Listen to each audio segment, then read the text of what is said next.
America Israel গলাগলি করে পথ চলে, এটা তামাম দুনিয়ার মানুষই জানেন।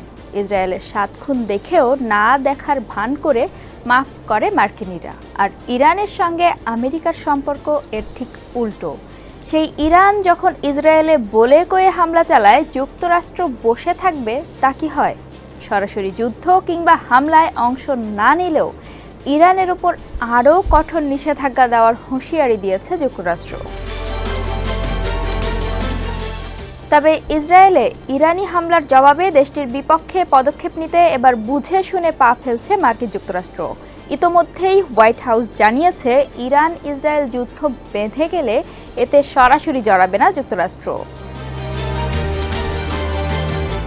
মার্কিন প্রেসিডেন্ট জো বাইডেন তার এমন সিদ্ধান্তের কথা সরাসরি ইসরায়েলের প্রধানমন্ত্রী বেনিয়ামিন নেতানিয়াহুকে জানিয়ে দিয়েছেন। নেতানিয়াহুকে তিনি বলেছেন, ইরানের ড্রোন ও ক্ষেপণাস্ত্র হামলার প্রতিক্রিয়ায় কোনো প্রতিশোধমূলক পদক্ষেপে অংশ নেবে না যুক্তরাষ্ট্র। যুক্তরাষ্ট্রের ট্রেজারি সেক্রেটারি জ্যানেট ইয়েলেন বলেছেন, ইরানের উপর নতুন করে নিষেধাজ্ঞা আরোপ করা হবে। তাদের তেল বাণিজ্যে এই নিষেধাজ্ঞার প্রভাব পড়বে। ইয়েলেন আরও বলেন, নিষেধাজ্ঞার বিষয়ে আমি পুরোপুরি আশা করি যে আমরা আগামী দিনে ইরানের বিরুদ্ধে আরও নিষেধাজ্ঞা দেব। আমরা আমাদের নিষেধাজ্ঞার পূর্বরূপ দেখি না, তবে আমার কাছে ইরানের সন্ত্রাসী অর্থায়ন ব্যাহত করার সব বিকল্প আছে। ট্রেজারি সেক্রেটারি বলেন, স্পষ্টতই ইরান কিছু তেল রপ্তানি চালিয়ে যাচ্ছে। আমাদের আরও কিছু করার আছে। আমি আমাদের প্রকৃত নিষেধাজ্ঞার কার্যক্রমের পূর্বরূপ দেখাতে চাই না, তবে অবশ্যই আমরা সমাধান করতে পারি।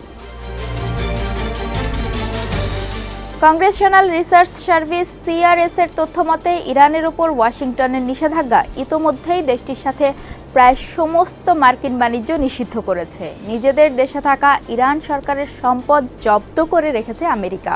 ইরানে মার্কিন বৈদেশিক সহায়তা এবং অস্ত্র বিক্রিও নিষিদ্ধ করেছে যুক্তরাষ্ট্র। যে কোনো দেশের তুলনায় ইরানের উপর মার্কিন নিষেধাজ্ঞা অনেক বেশি। ইরানকে ঘায়েল করতে নিজেদের ঝুলিতে থাকা শেষ অস্ত্রটিও ব্যবহার করবে যুক্তরাষ্ট্র। ন্যাশনাল সিকিউরিটি কাউন্সিলের সাবেক কর্মকর্তা পিটার হ্যারেল বলেছেন, যুক্তরাষ্ট্র এখন ইরানের তেল রপ্তানি ব্যাহত করার দিকে মনোযোগ দিবে এবং ইরানের সামনের সারির কোম্পানি ও অর্থদাতাদের উপর নিষেধাজ্ঞা দিয়ে আরও আক্রমণাত্মক খেলতে পারে। এছাড়া ইউরোপীয় ইউনিয়ন এবং অন্যান্য পশ্চিমা মিত্রদের তেহরানের উপর বহুপাক্ষিক নিষেধাজ্ঞা আরোপ করতে চাপ প্রয়োগ করতে পারে ওয়াশিংটন, যা তাদের সবচেয়ে উল্লেখযোগ্য পদক্ষেপগুলোর মধ্যে একটি হবে। হ্যারেল বলেন, ইরানের বিরুদ্ধে বর্তমানে যে নিষেধাজ্ঞাগুলো রয়েছে তার বেশিরভাগই মার্কিন পদক্ষেপ।